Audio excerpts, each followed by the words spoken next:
Hi, I'm Larry Nimmer. The Carpinteria Community Awards Gala will be this year, March 12th, at the Rincon Beach Club. And one of the features of the annual gala is to recognize various people, including the Junior Carpinterian of the Year. This year, as in most years, there are 3 finalists, and I'd like to introduce one of them, Sierra Mayoral. How are you doing? Hi, I'm good. How are you? Good. Tell me, Sierra, what school are you now attending and what schools have you attended in Carpinteria? Well, I moved to Carpinteria in 2012, and that's when I started at Canalino Elementary School, where I attended up until 5th grade. And then after that, I attended Carpinteria Middle School, and now I'm a senior at Carpinteria High School. Tell me, what are some of your favorite classes or subject matter? Well, I really enjoy English and learning about the social sciences. I just find that really interesting, and I think it gives us an insight into just how humans and society work as a whole. But I also really enjoy my Muses theater class, and the whole drama department at CHS has been really amazing the past few years. I know the Carpinteria High School has quite a history of the Muses program. I believe Elise Unruh, who ran it, has recently retired. Who's in charge of it now? Right now it's Mr. Martindale, who's a new addition to the CHS staff this year. And it's been really interesting to finally be able to be back in person instead of doing theater productions over Zoom. I think we're all really glad to be able to have that connection again. How did that work out, doing theater productions on Zoom? It was definitely a little bit chaotic, definitely a lot of muting and unmuting of microphones and trying to find the best spots in our house for the Wi-Fi. But I believe last year and the year previous as well, Ms. Unruh really did an amazing job of taking the opportunity to teach us theater history and so much more that we're usually not able to cover during the regular year. And now we're able to take that knowledge and apply it to our in-person productions this year. And what are some of the performances that have been done? Well, in my time, the musical that was done my freshman year was Beauty and the Beast, and the play that was done was called The Haunting We Will Go. And this past year, at the end of 2021, we did a production of The Hope and Heartache Diner, and this spring we'll be doing a production of Fame the Musical. Okay. Now, I understand you're quite accomplished. What are some of the after-school things that you do?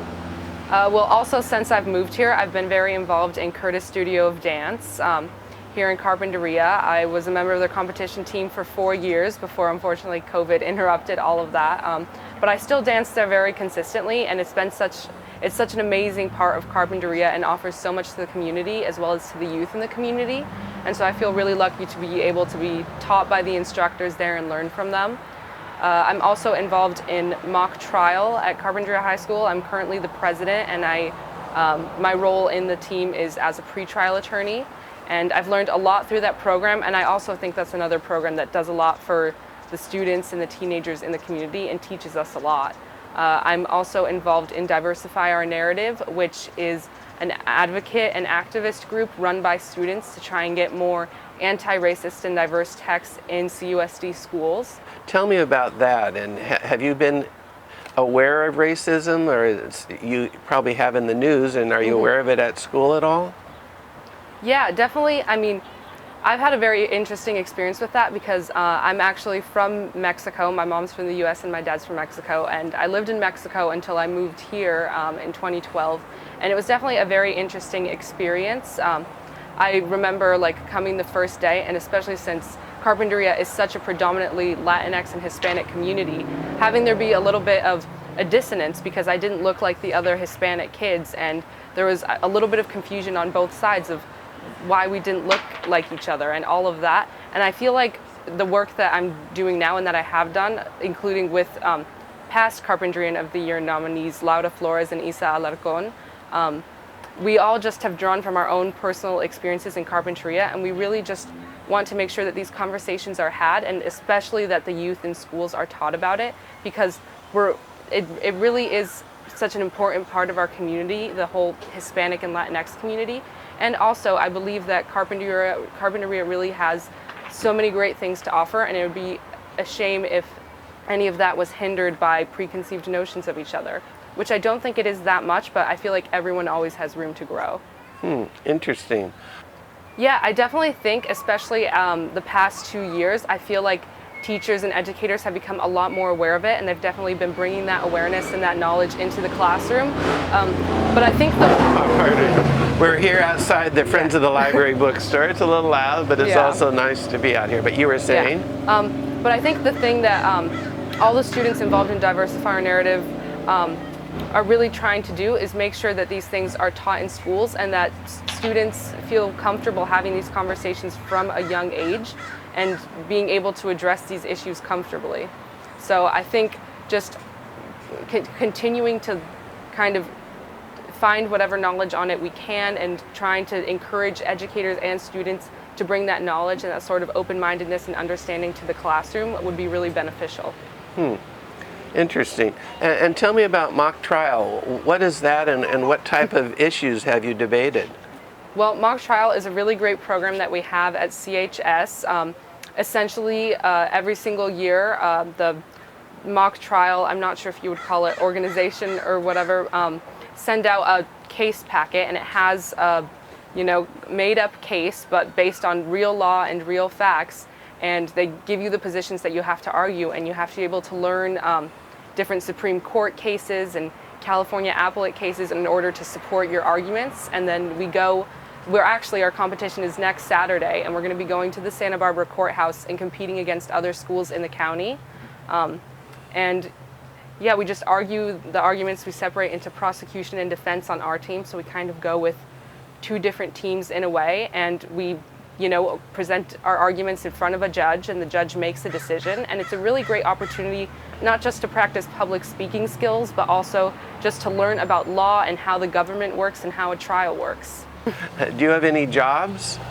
Yes, I currently, for the past few years, I've been babysitting and dog sitting around the community, but I also work at the Good Plow restaurant right down the street. I've been working there since August of 2021, trying to save up money for college. Nice. Well, where do you hope to go to college? Right now, I applied to 15 different schools this fall, and I've been accepted to 3 in New York early action, which is really exciting, but I'll hear back from all the rest next month. And I did apply to UCLA and UC Santa Cruz and a few other schools in California, but I also applied to schools in New York and Massachusetts and Vermont, so I have no idea where I'll end up, but I really, really like all the schools that I applied to, and I'm excited to see what happens in the future. Well, what do you want to study, and what do you want to do professionally? Well, I'm kind of interested in what I feel like are different interdisciplinary studies, so things involving global studies, foreign languages, film, because I feel like film and media, and I feel like this is something we've especially seen with COVID and with all of us having to get more familiar with technology in the past few years. Film and media have such a power to connect us and to spread information, and I feel like that can be a tool that can be harnessed in order to not just help us, bring more representation of people in the media, but also just help see our perceptions of each other and help spread people's stories, similar to the work I was doing with Diversify Our Narrative. And I also think that can be applied on a global scale as well, which is why I'm also interested in studying global studies and foreign languages and foreign policy, because I think media is also an interesting tool for helping other countries and other cultures of people also understand each other better. Where do most young people see their media these days, and what are the different media platforms? TikTok I feel is very popular, and YouTube has also always been popular, as well as Snapchat and Instagram. I personally don't currently have any social media, but I do look things up just on Google. I do watch videos on YouTube. But I do feel that social media has been interesting in a way because it's kind of a double-edged sword. It does have that ability to spread information and to give people platforms that might not have previously had platforms, but that's also a plus and a bonus, because then there's also the danger of spreading misinformation. And so I feel like in the future, I hope to work with media and potentially make films that have amounts of research going into them, that have factual basis, in order for people to see things that are actually true, not spreading misinformation, but actually educating people about different topics. Why do you not have social media accounts? Over COVID, I think at the beginning of high school I did have Instagram, but I realized over COVID, and it was actually specifically when the like social justice and Black Lives Matter movement was really strongly happening in the summer of 2020, I realized that I was becoming so desensitized to so many of the things I was seeing. I would scroll on Instagram, and within the span of like 10 seconds, I could see a picture of a kitten, I could see a picture of my friends at the beach, and then I could see a video of a Black man being like murdered by police. And I realized that like all of those things were hitting me without enough time to process them all. And it was really taking a mental toll on me, especially since I wasn't having any social interaction at the time. And so I just came to the conclusion that it would be a better use of my time to not see these things on social media, but instead read articles about them, read petitions, read statistics from credible news sources, instead of relying on people's opinions of the subject matter as my source of information. And I also feel like that's why it's not just important to consider what you're seeing on the media, but also the media itself and the whole dynamic of it. Well, what do you mean by that? I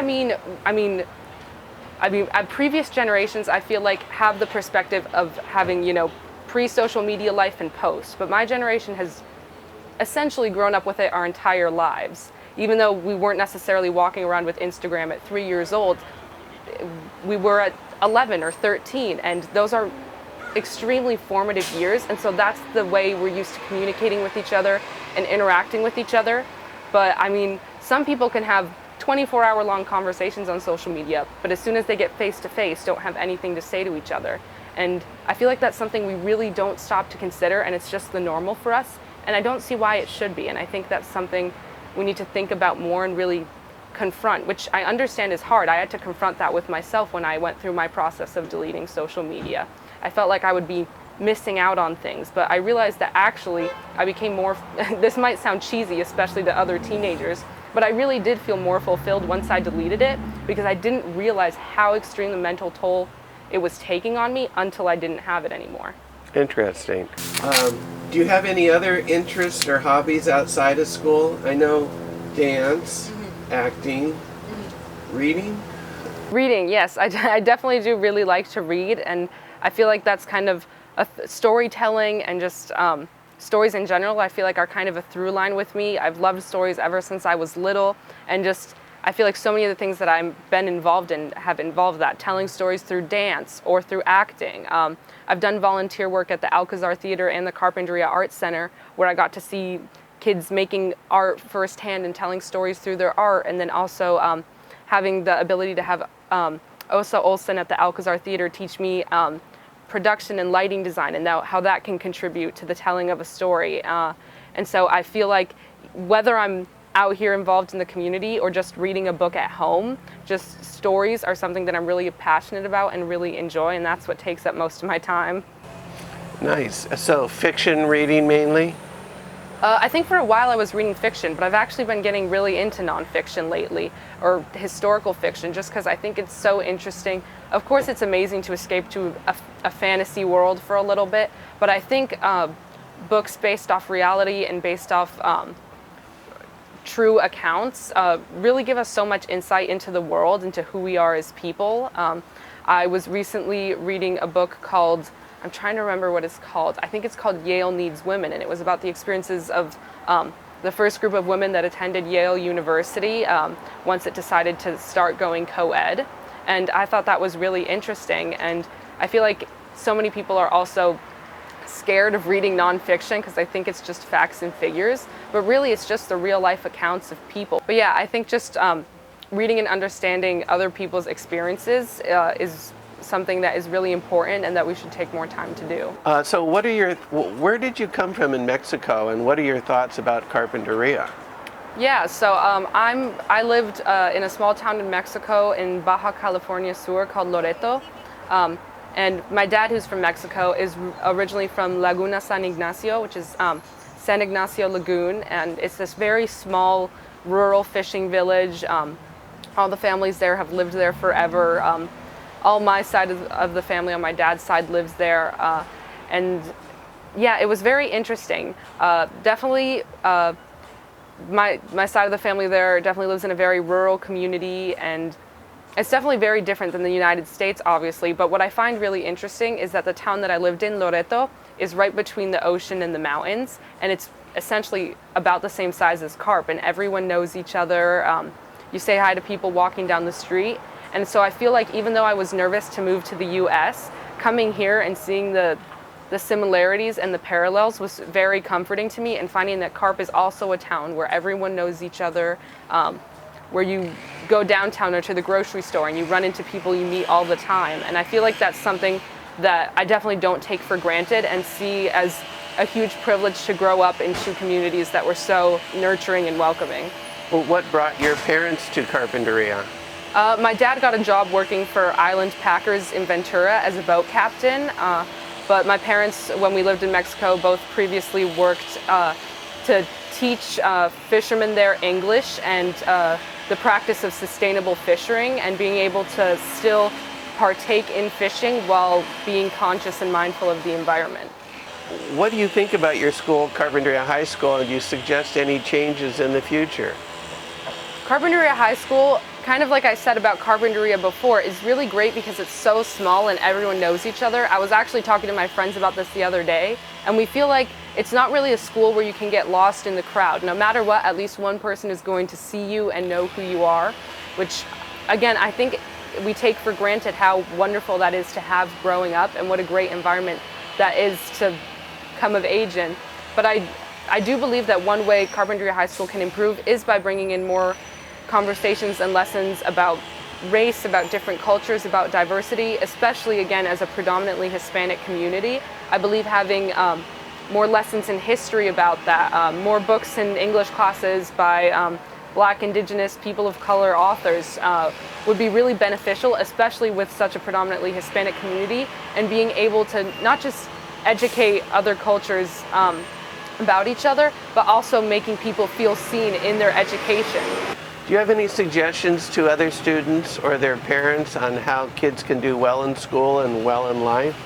Yeah, I've had a few people ask me this, especially families that I know with incoming freshmen, and really my main advice would just be to get involved with things. I think part of the reason I've had such a great time in high school is because I've been involved in mock trial, because I've been involved in muses and all these different things, but that could go for anything, for people involved in sports, for people involved in all sorts of different clubs. But I think getting involved in something, trying to find what you're passionate about and finding a community around that was really key to my success in high school.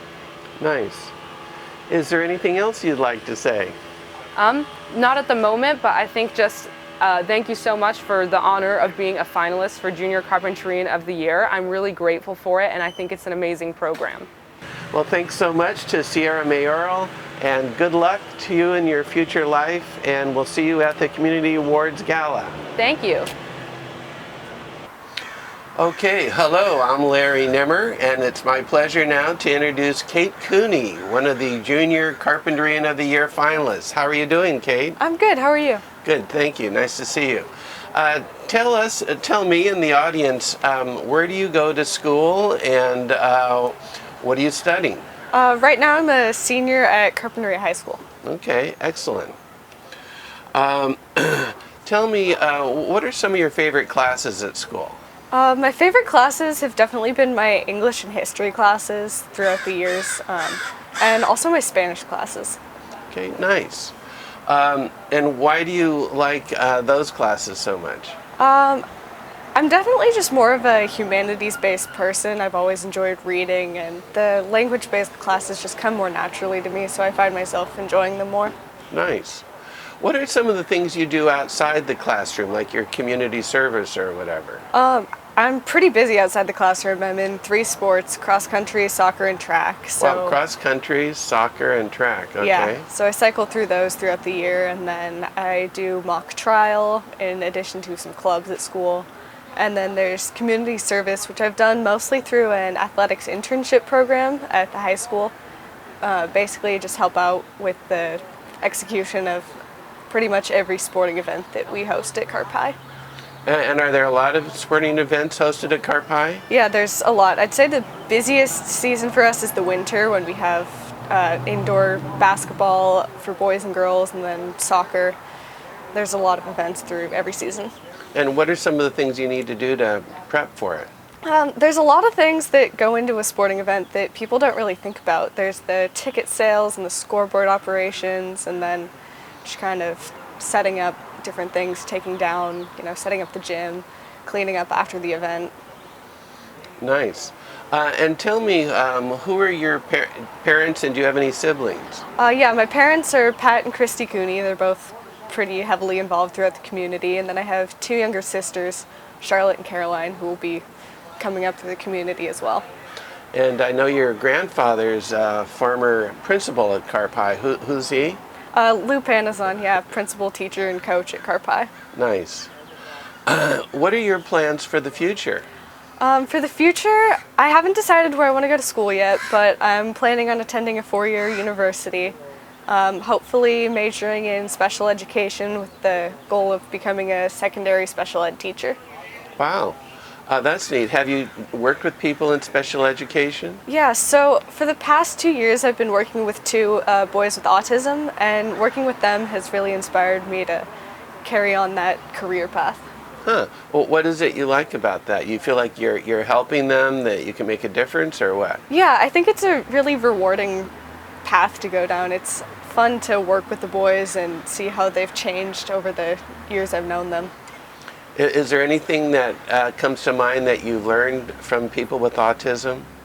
It gives you a really unique perspective on how other people see the world. Like, I've been getting to know them more, and they make connections that you wouldn't necessarily think of right off the top of your head, but once you think about a certain movie they've connected to reality, it makes a lot of sense, and it's really interesting to see a different take on the world. Oh, well, that's really nice. I can see how it broadens your own horizons by seeing things in a different way. Yeah. Oh, that's nice. Well, tell me, have you received any special awards? Yeah, I've received a couple different sports awards. I was MVP for cross country this past season, and then last year I received the Phil Womble Ethics in Sports Award from the Santa Barbara Athletic Roundtable. Wow. So MVP for cross country, what does that involve? Does that mean you won some races, or what? Yeah, I was our top runner for the girls this past season. Wow. Yeah. In what events? For cross country, it's primarily just 3-mile races. Every once in a while there'll be a shorter one, but mostly just 3 miles. Okay, nice. Is there anything in particular that motivates you? I think my biggest motivator is my family. From my grandparents on both my mom and dad's side, and then my parents. They've all inspired me since I was really young to try hard and do well and help other people. So I'd say that's probably my biggest motivator. And is one of your purposes in life to help other people? Yeah, I'd say it is. That's nice.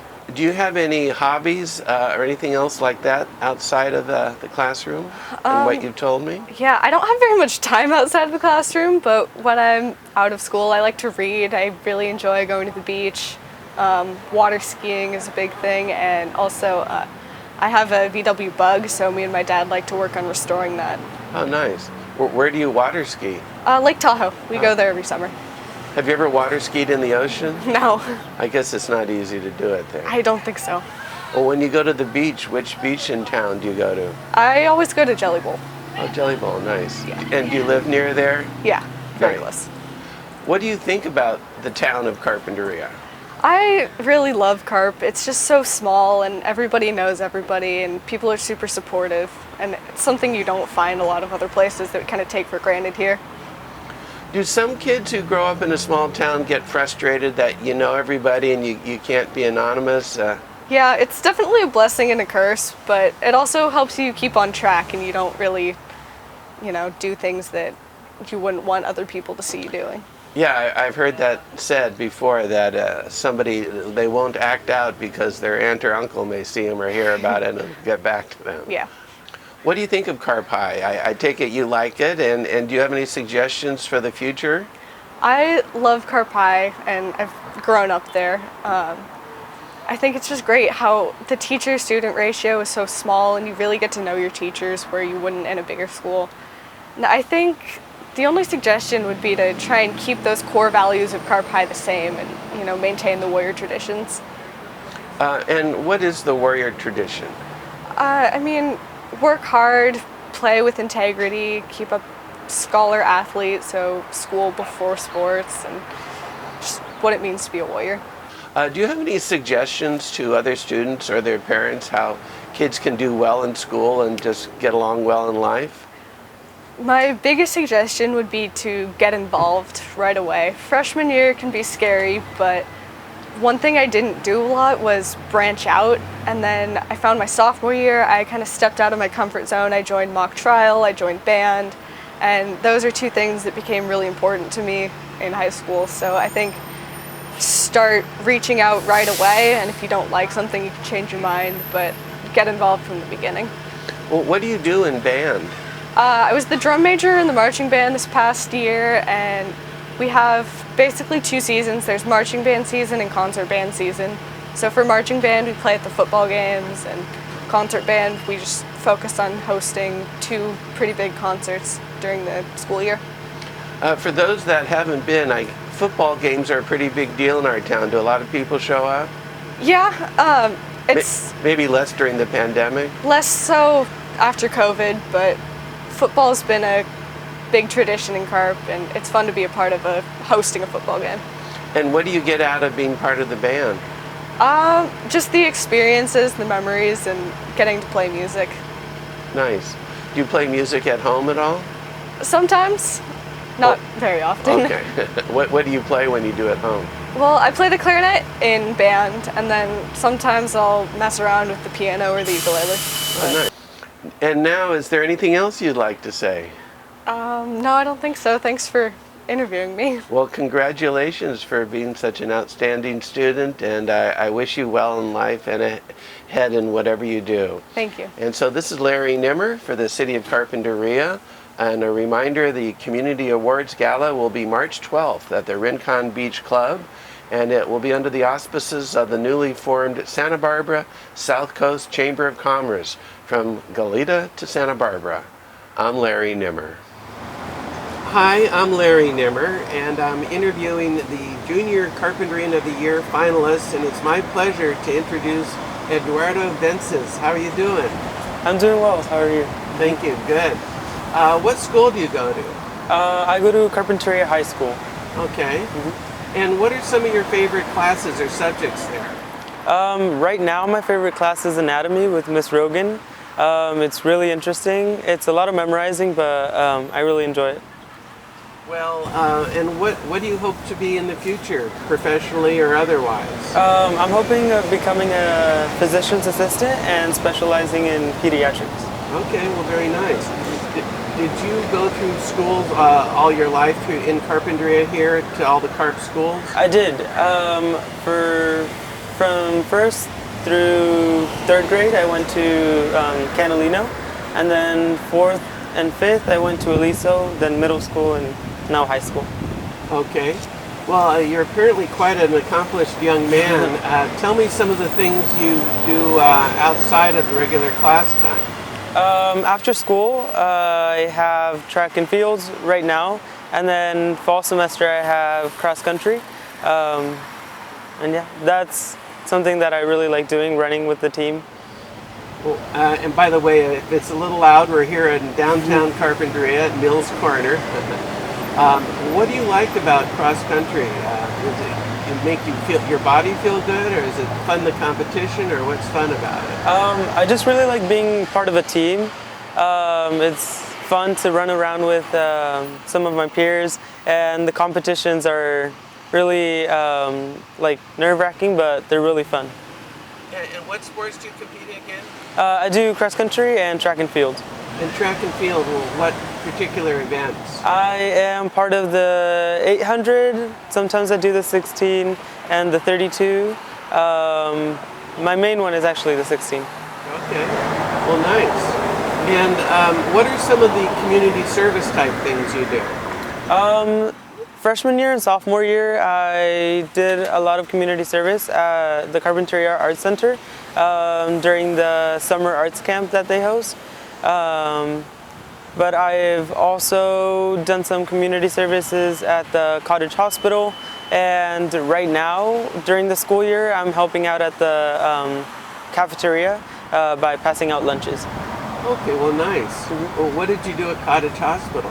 I was called an ambassador. I would help the people who came to visit, the patients, to get to their rooms. I also helped deliver some of the things to like the nurses. Nice. And have you won any awards for any of your classroom stuff or anything else? I've received a couple of academic excellence awards or department awards. I've gotten 2 for science, one for honors bio and the other one for AP bio, and then one for my math class too, and my Spanish class. And what do you think of Carpinteria High School? I really like it. I really like how the teachers care about all of the students' feelings, not just about like academically, but also personally. I've gotten really close to some of my teachers, and I really enjoy that.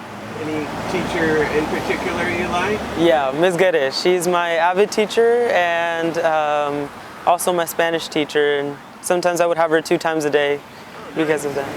And I'm talking to her for part of this series because she's one of the Educator of the Year. Yeah. Nice, nice. What do you think about the community of Carpinteria, having grown up here? I really like it. I like how it's small and a lot of people know each other, and I also like how the people in charge of Carpinteria, or the people on top, really care about the Carpenteria's health, and they really want to help everybody out with whatever they need. People really look out for each other here. That's nice. Do you know where you want to go to college? I would love to go to Stanford, but I also applied to USC and UCLA, so I'm hoping I can get into those schools. And how do you feel about the idea of moving to a bigger city if you need to? I'm scared because, like I said, Carpenteria is a small town, and it's scary to go from somewhere small to somewhere that's a lot bigger. Yeah.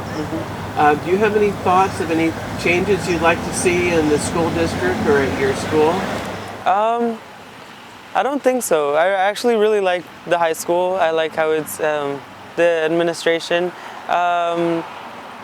They listen to what the students have to say about some of the classes that are offered at the high school. For example, multicultural literature, they've added that class to my schedule, so I really like that. So you have quite a busy schedule. Do you also have a job outside of school? I do. I work at Reynaldo's Bakery. I started working the weekends, but right now, because I'm taking a city college course on Saturdays, I'm just working on Sundays.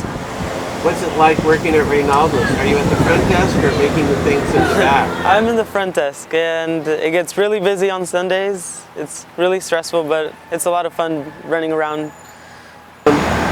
Any thoughts on what motivates you, what keeps you going? I think the main people that keep me going are my parents. Like a lot of the Hispanic population here at Carpinteria, they get up really early in the morning and don't come back till late in the afternoon, just to help their families, and I think they're the ones who are helping me or motivating me to keep going. Nice. What do your parents do? They both work at Westerly Orchids. Oh, nice. Do you have any hobbies in addition to all the other things you're doing? Yes, I really like making music. I am the main drummer at my church, and I really like that. I also sing and play the piano. Nice. What church do you go to? I go to, the name is in Spanish, it's called Iglesia Pentecostal Unida Latinoamericana. It's in Santa Barbara. Nice. And what music instrument do you play? I play the drums, I also play the piano, and I sing. Nice.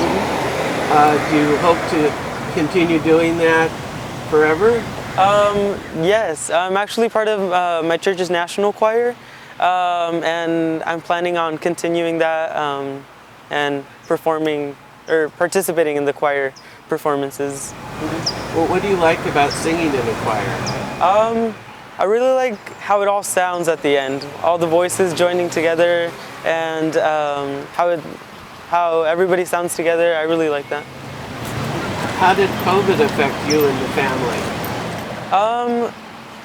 We were, right at the beginning of COVID, we were asked to move out of our apartment, and we were only giving a couple of weeks to move and find a new place. So that's something that really, well, it affected my family a lot. But I think we've moved on, and we're doing well now. Do you have any suggestions to other students or parents of other students how ways students can do well in school or in life in general?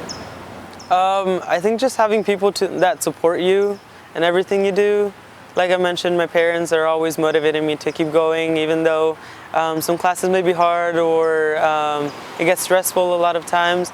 They're the ones who are telling me to keep going and look to the future and what I want to become. Nice. Well, very interesting to chat with you, Eduardo. Is there anything else you'd like to say?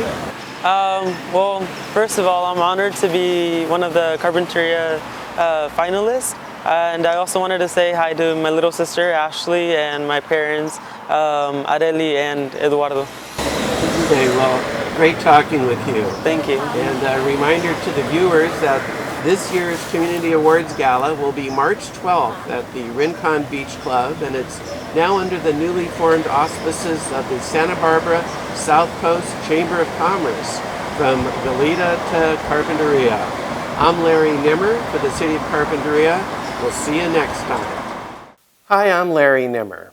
The 62nd Annual Carpinteria Community Awards Gala will be this year, March 12th at the Rincon Beach Club. One of the features of the event is to recognize the Educator of the Year. However, because of the pandemic last year, the 2020 Educator of the Year was not introduced. But now it's my pleasure to introduce Ryan Ethington, the 2020 Educator of the Year. How are you doing, Ryan? I'm doing good. Hi, Larry. Grateful to be here with you. Oh, nice to see you. Thanks. Well, let's start off by what school do you teach at and what do you teach? Yeah, I teach at Carpenteria Middle School, and I'm the art teacher here. And what are some of the types of projects you do here in art? Oh, in art, we do a lot of project-based learning. So we do everything from drawing, painting, printmaking, and one of my key focuses is to have it be really student-led as well, too. Nice. Ryan, what's your background? Yeah, I grew up in the San Francisco Bay Area. I went to college in San Diego. I got my master's in cross-cultural teaching there as well too. And then I traveled up to San Francisco again and got my master's in fine art at the Academy of Art University in San Francisco. Nice. And how long have you been here at Carpinteria Middle School? This is my 4th school year here in Carpenteria Middle School. Nice. What do you think of it here? I love it. I love the community and how much they support the arts. Great. We really do. In general, what would you say makes for a good teacher? A great teacher, I think, does 2 things. They teach with their personality and they teach with passion.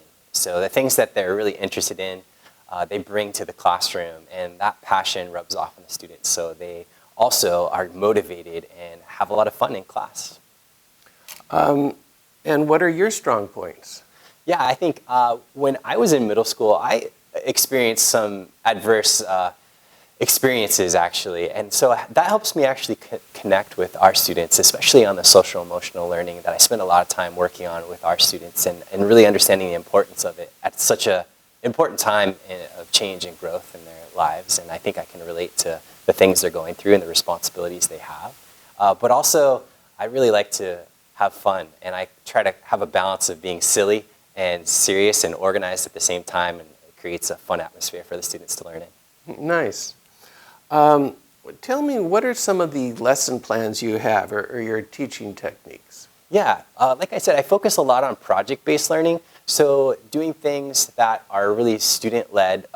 We, for example, had a project where we were working on social emotional learning and drawing concentric circles just as a mindfulness practice. And then the students enjoyed the process, and we wanted to find a way to make it more of an art, not just a sketch. And so we actually turned that into the tree ring drawing project. And we talked about with social emotional learning how the tree rings actually represented our growth, just like a tree's growth. And it can show that you've overcome traumas that you've experienced, like a pandemic, for example, and you can grow and still continue to thrive afterwards. Is an example one the image behind you? Yes, that's an example that I created before the students created their own projects as well, too, as an example. Now, you're an artist, right? Correct. And what type of art do you do? Yeah, I do a lot of the art like you see behind me, and I try. My art I think of as being a great educator and coming up with great lessons and delivering that in a really effective way to students. So that's part of my art, but also I think coming up with projects that students really enjoy is part of it. But then out of that also, my own artwork might progress like the one you see behind me as well too. So I've been drawing a lot of tree rings like you see behind me lately. Now, do some kids think I'm not a good artist and they don't try, or what are some of the issues? Definitely. I mean, some of the issues during the pandemic have just been endurance. Like doing a simple project with graphing became a bit of feeling more tedious, I've noticed, than it did before. And so the students needed to kind of continue to engage and persist. And throughout the year, I'm starting to see that students, their engagement and their persistence has increased. Like, so some of that has worn off from the pandemic. They've been in school and they're really starting to thrive and be able to push themselves and stretch and explore where they were ready to slow down when things got tricky a little bit before. So in keeping them engaged and really working on that growth mindset when they feel challenged or feel like they made a mistake, helping them to see that as a way to improve or a way to reflect and a way to move past as well too. And why is art an important subject matter? Some people might consider it not so important. How does it benefit the kids? Right. I never have I had to defend the arts here in Carpinteria. I think our students and our community really knows that art is important.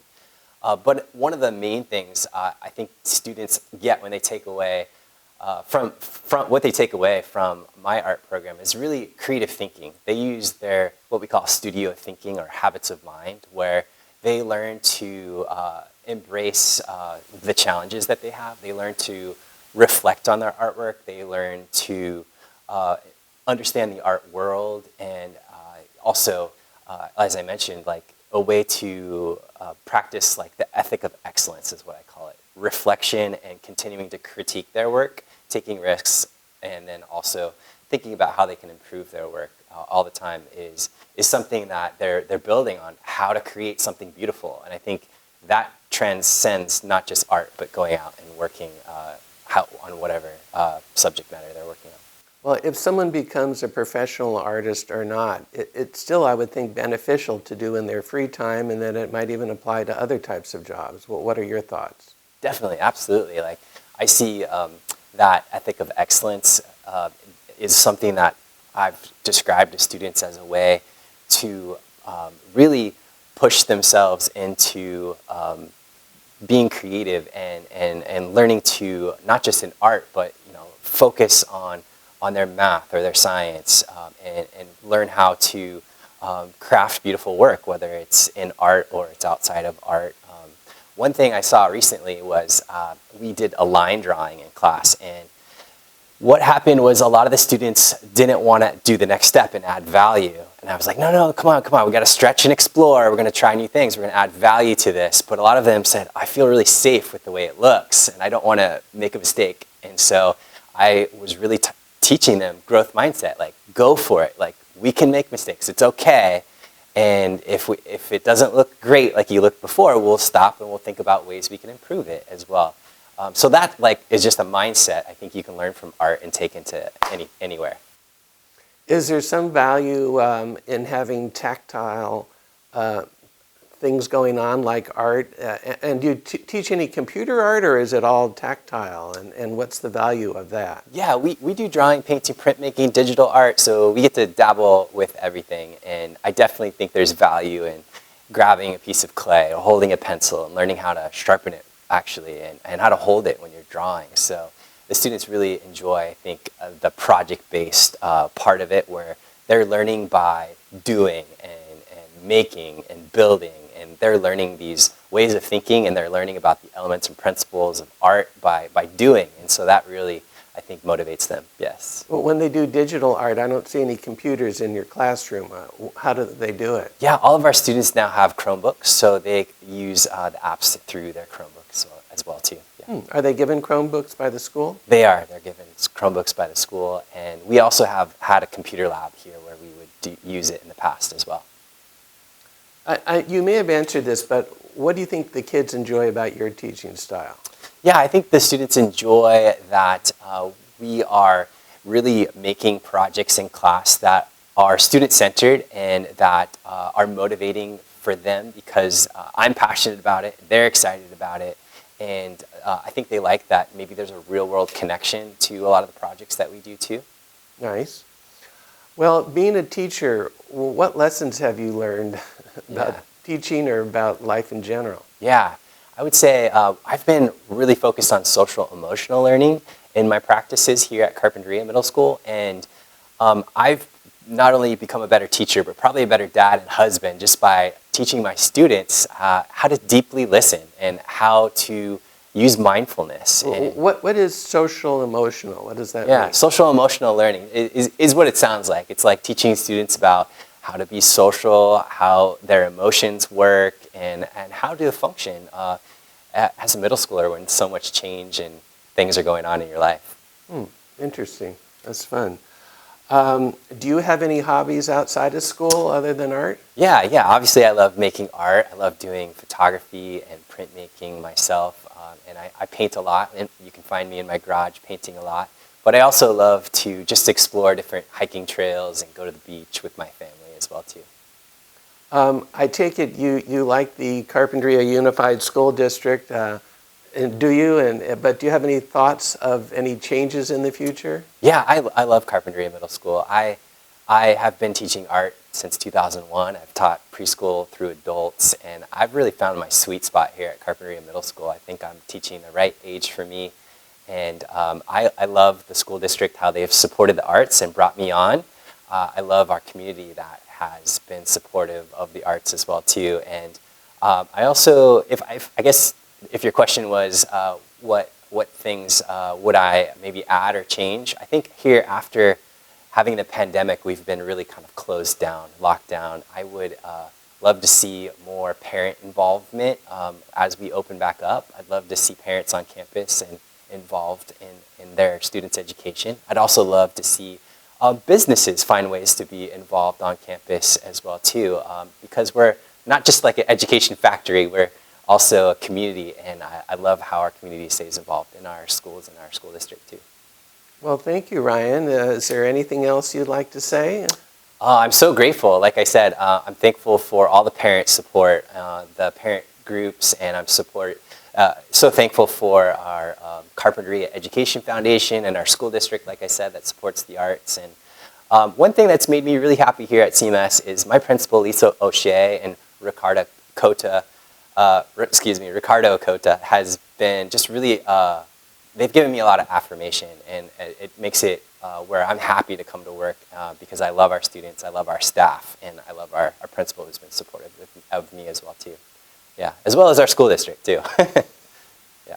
Well, thanks so much, Ryan. It's really interesting to get to know you, and I'm glad to be able to share this with others.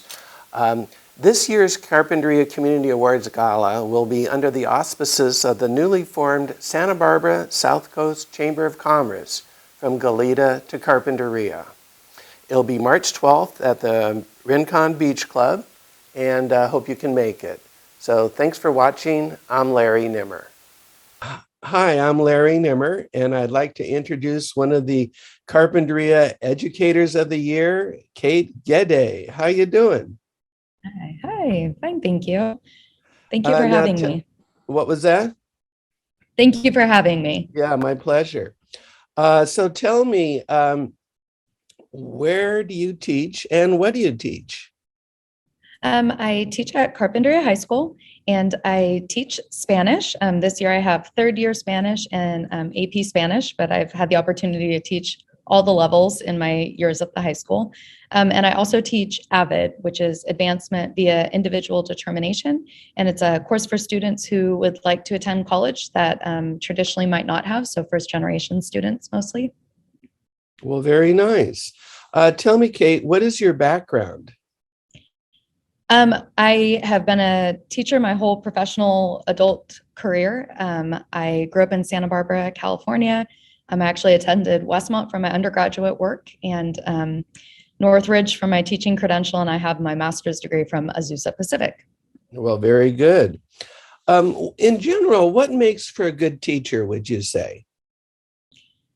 I am really lucky to have a lot of colleagues that are, I would say, excellent, very strong teachers. And they all have different teaching styles that I appreciate and the students appreciate. And so one of the things that I do see in common is that they truly care about their students and their well-being and their learning. And I think that's what ends up making a good teacher in the end. Very nice.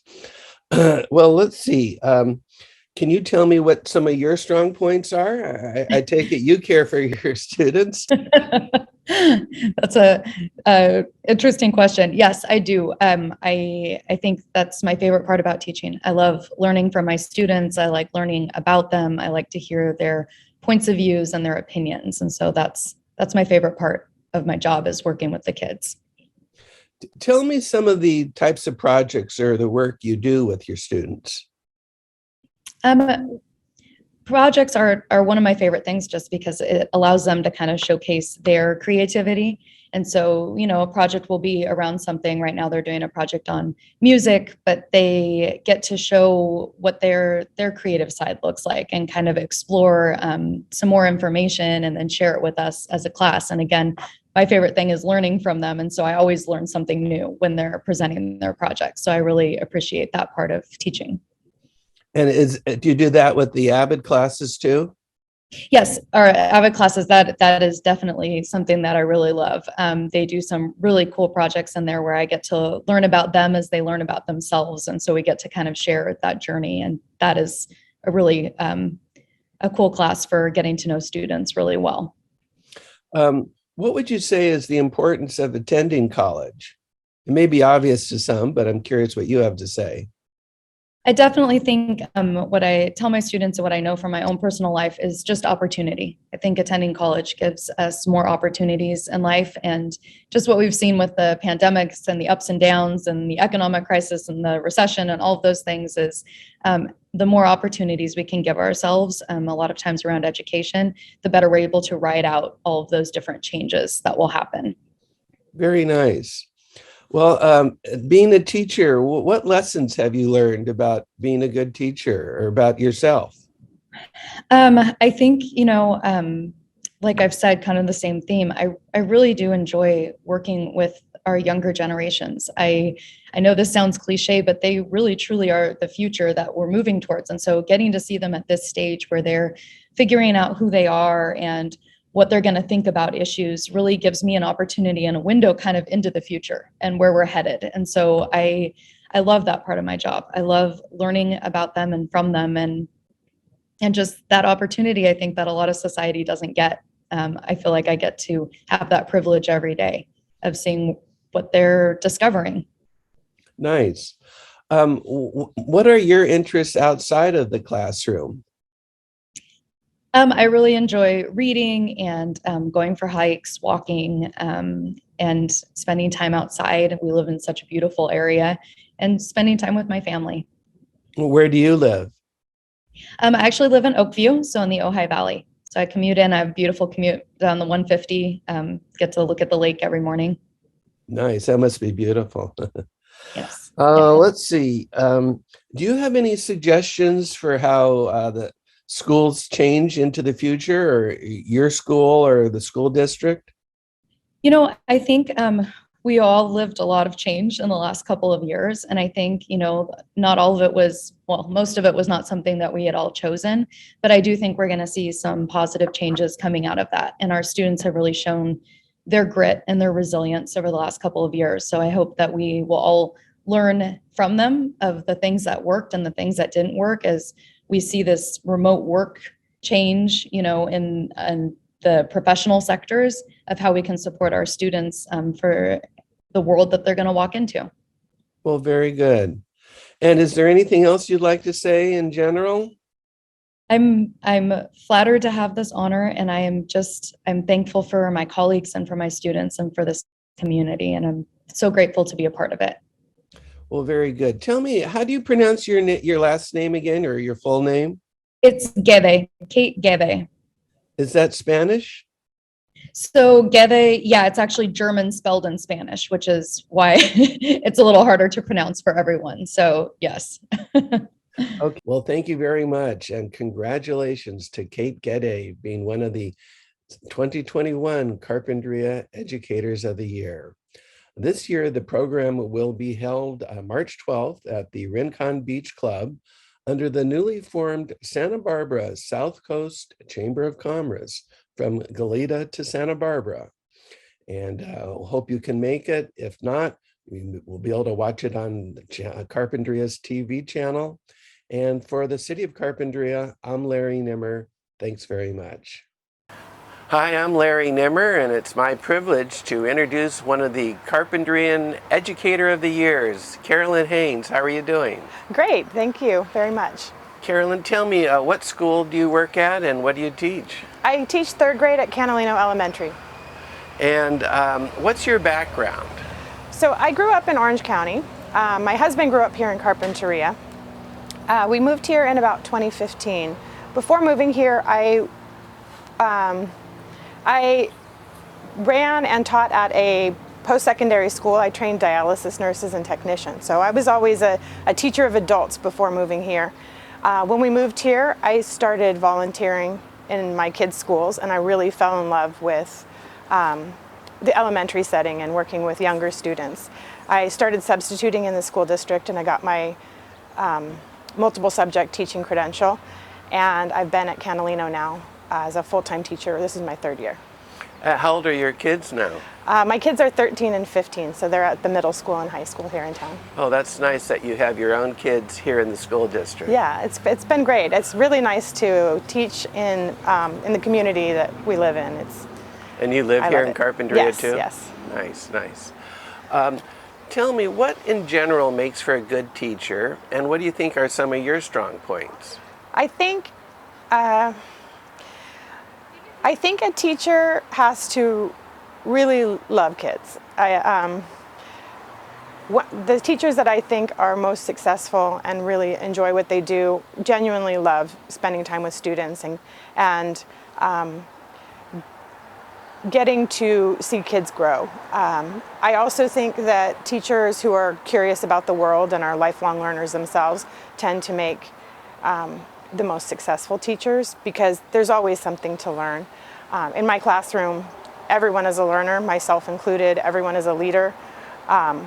We all have different roles to play within a classroom, but there are plenty of things that I have to learn, plenty of things that I'm curious about and I get to learn with my students, and I think that makes the classroom a much more welcoming space and invites a lifelong love of learning in students, and I think that that's important. Well, what type of things are you learning?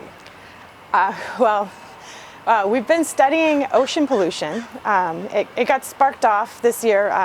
Our principal, Mrs. Pursoon, shared with all of the teachers a video created by Ocean Futures up in Goleta. Holly Loheis shared it, and it was on trash in the ocean. And I mean, it's a huge problem. And my students were really, we viewed the video together, and we were really sparked our curiosity of how big is this problem and what can we do about this? So we did a whole unit about studying what is the Great Pacific Garbage Patch and what is the problem with trash in our ocean. And it allowed me to learn as our students learn. So I knew more than they did going in, but I learned a lot of things as well. And I think that makes it more interesting for me, because I don't know everything. Nobody knows everything. But it also makes it so that we're able to discover things together and find information. Like, information literacy is a huge skill that students will need going forward. There's so much information available to students now through the internet and through a wide range of sources, but filtering through what is credible sources and what is most important is a skill, just like learning to read is a skill, and finding equivalent fractions is a skill. Now, I believe your principal nominated you as Educator of the Year. Yes, I think so. Who's your principal? My principal is Jamie Pursoon. Oh, I hear she's quite good. She's amazing. She's such a great leader. She's really inspires me to do my best. She's a coach and a mentor for me, and she really creates a positive positive culture on campus. We have a very diverse student population, and all students are welcome, all students are valued, and I really appreciate that. Now, what age are the kids in your classroom? My students are third graders, so they're 8 or 9. They're turning 9 this year. Does it get exhausting working with kids that age, and how do you deal with that? I really like 8 and 9-year-olds. I think they're really fun. Before this, I taught second grade, so 7 and 8-year-olds, and they're so curious. They're so wise about the world. They have opinions, and but they're not. They don't sort of have the hormones yet that older students have. So they're not as self-conscious about their social standing. They're more willing to take a risk. And I think that that's kind of a sweet spot. I'm really happy to be with this age, but I love students of all ages. What are some of the projects you do and subject matters? So as an elementary teacher, I teach all subjects. Reading, writing, math, science, PE. We teach everything. For me, the things that I like teaching the most are integrated subjects. So I like to read and write about what we're learning in science. I like to use our math skills to help us with science. We do a lot of social studies through our language arts curriculum, which is fantastic. And the kids they just want to know about the world. So they're really invested in science and social studies. And I think that ties into all of our other core subjects. I had mentioned our ocean pollution project. We did a lot of study. We wrote essays about ocean pollution.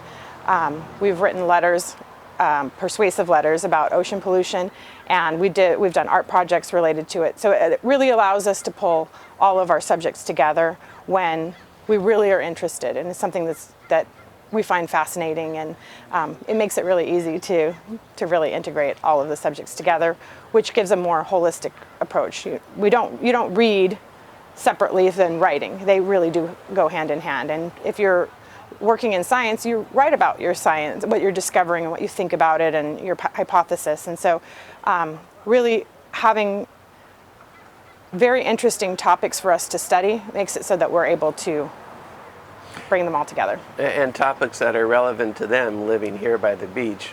Right. The conversation that we frequently have is that there are lots of problems in the world that they will have to face as they get older and become adults. But most problems have a solution, but it's going to affect them more than it will affect older people. And so them coming up with creative and innovative ideas is how problems get solved. We don't know how to solve the problem right now of ocean pollution. We have lots of ideas, but someone is going to figure it out, and it's probably going to be someone in their generation.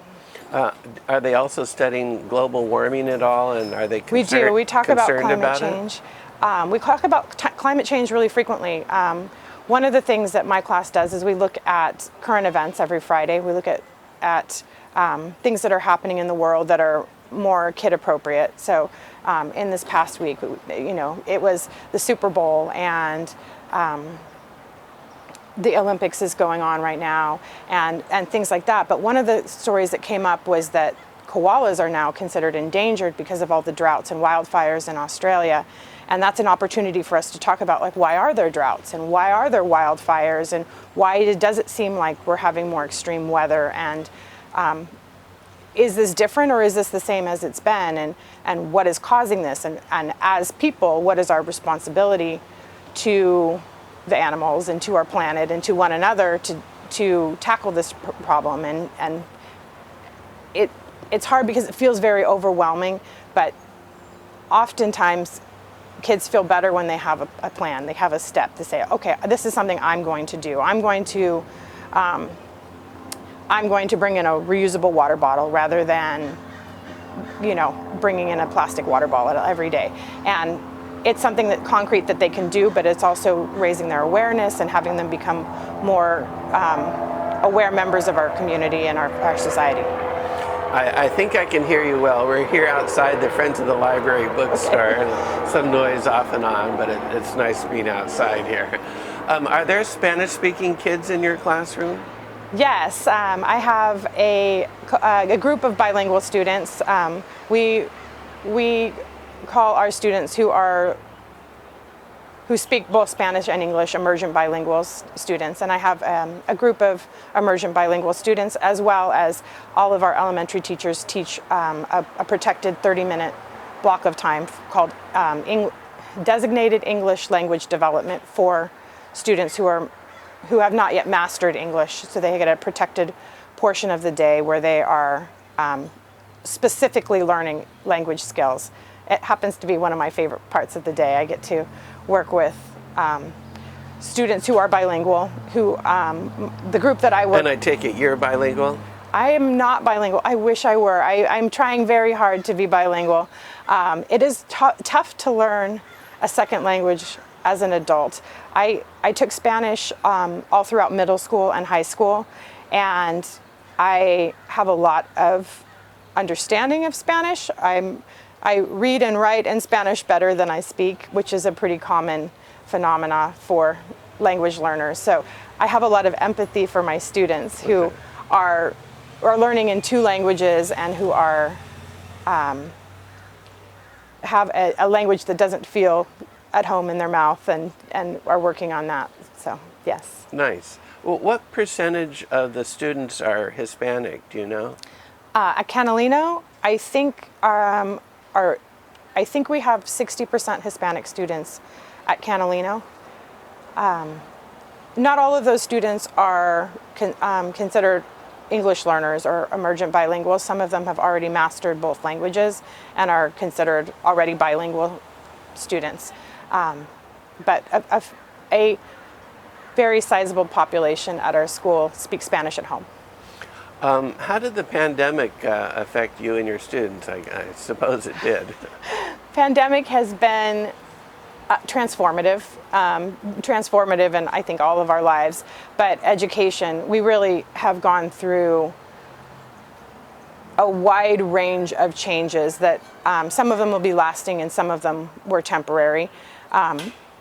For me, suddenly shutting down was very, I'm a problem solver, so I don't tend to dwell on something. I tend to go into solution mode. And when we first closed down, I started making videos every day. I read a picture book every day with my class, and I have since I started.